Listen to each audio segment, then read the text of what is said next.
Today's China has become a society of lively elders and lifeless youth. Young people possess a unique political talent, but on the mainland this talent is rarely recognized. If it were up to you to govern, can you really do a better job than the Communist Party? Yes, I can! I literally can!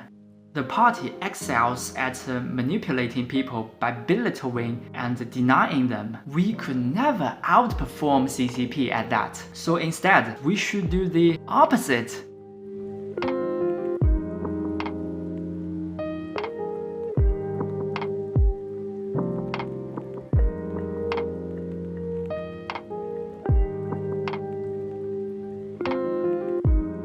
The reason the CCP is suppressing Taiwan's independence aspirations and refusing to acknowledge the existence of two Chinas is that Xi Jinping personally likes to do so. At this point, the issue is hardly political at all. It has become a matter of Xi Jinping's personal preferences.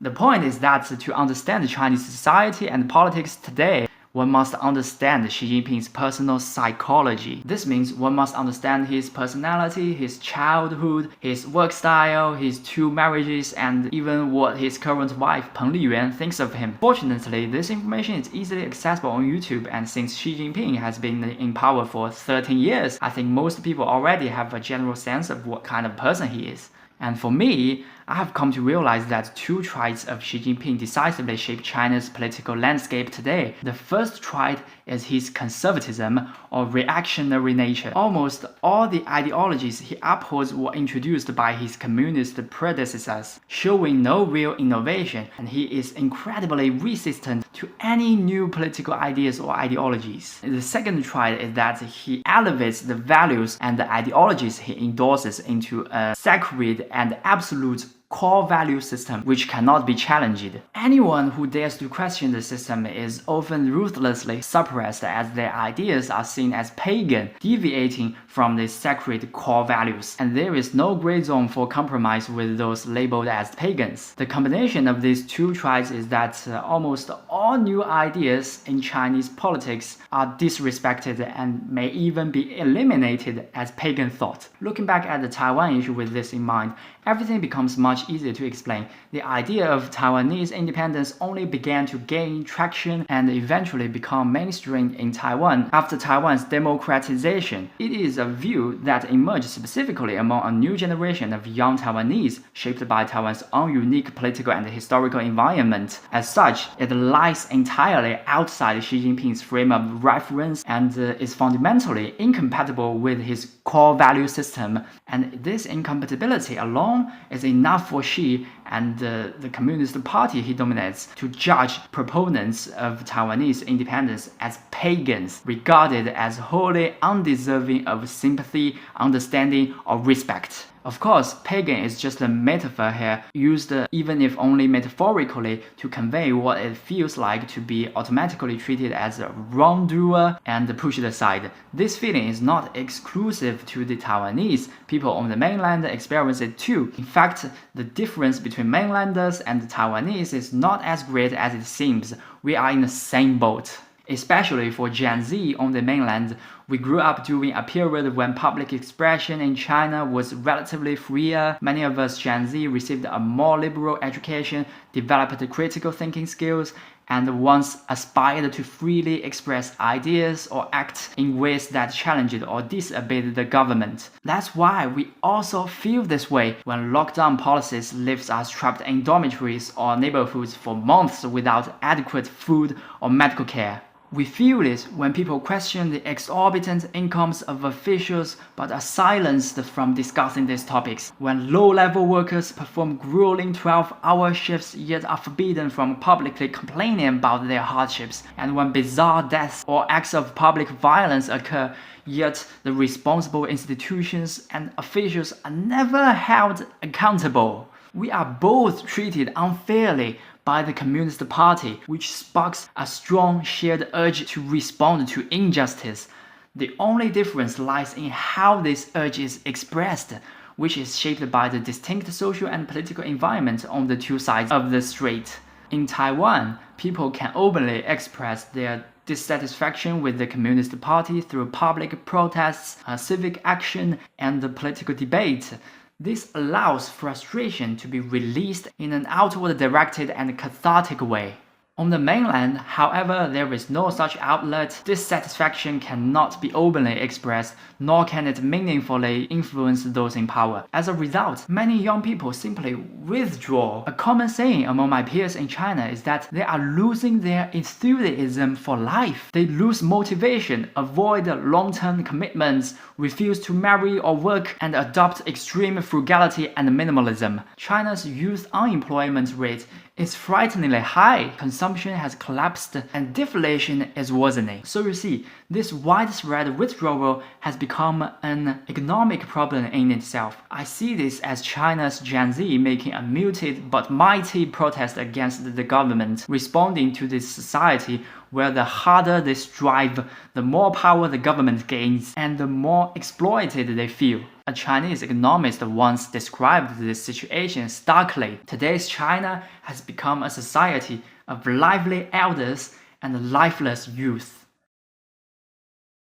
When I heard this, I honestly feel it was such a shame. I'm also part of Gen Z, and I feel that I am young. I have a lot of energy that naturally flows through me, and energy that could channeled into boldly exploring the possibilities of my future. This is perfectly normal for people of our age. That's just how life unfolds. In the same way, if we respect life, it's natural to agree that as citizens, we also have the right and even the duty to explore new possibilities of the future of Chinese society.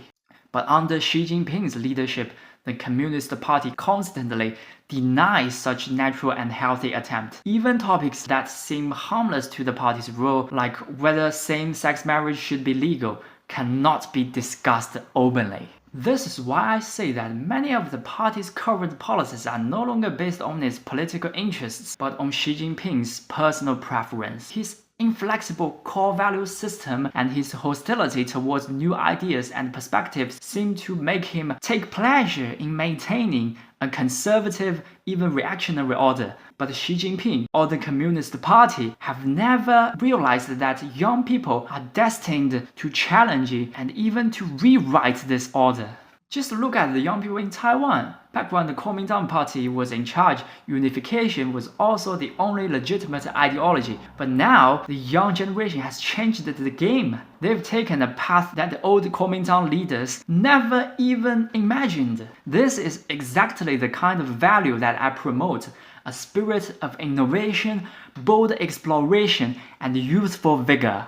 I somewhat believe that young people possess a unique political talent, but on the mainland this talent is rarely recognized. There's a phrase I've heard numerous times in China, and I still frequently see it in the comments on the YouTube videos from communist supporters. That goes, if anti-CCPists were in charge of China, the country would be worse off than it is now. In other words, anti-CCPists are supposedly less competent leaders than the Communist Party. I have to say, this is one of the most biased opinions I've ever encountered. While it's true that in Western democracies, major parties often smear each other, in China, the situation is entirely one-sided. The Communist Party and its supporters unilaterally denigrate anti-CCPists, arbitrarily declaring them less capable than the CCP. This view has become a kind of social consensus, even written into textbooks and instilled into our children's minds. Imagine me telling a Chinese person that I am anti-CCPist, and they respond with contempt. If it were up to you to govern, can you really do a better job than the Communist Party? 如果让你们掌权，难道你们能把中国治理得更好吗？ Yes, I can.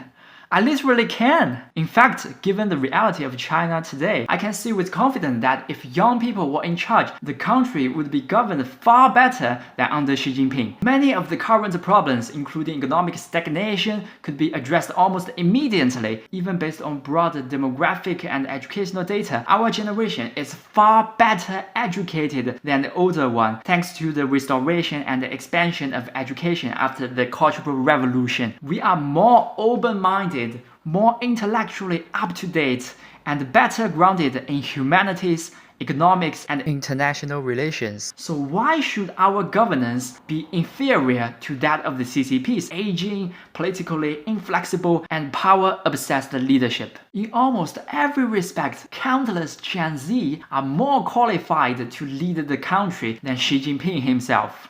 I may have not organized my thoughts perfectly, but I think the points I've made reflect well my anti-CCP philosophy, which emphasizes giving young people in the mainland, Taiwan, and even Hong Kong the utmost trust and respect. You know what? This gives me a vision. I wonder what I or we, if you choose to support me, should do the next time we encounter a little pinky on the street. We shouldn't argue with them, criticize them, get angry at them, or put them down. That's exactly a CCPist tactic. The party excels at manipulating people by belittling and denying them, and they are experts at employing these methods. We could never outperform CCP at that. So instead, we should do the opposite. We should encourage, praise, and affirm them, since to some extent, little pinkies harbor deep self-resentment after being constantly demeaned by the CCP's propaganda. And these feelings can only be alleviated through acknowledgement. People are never truly angry at others.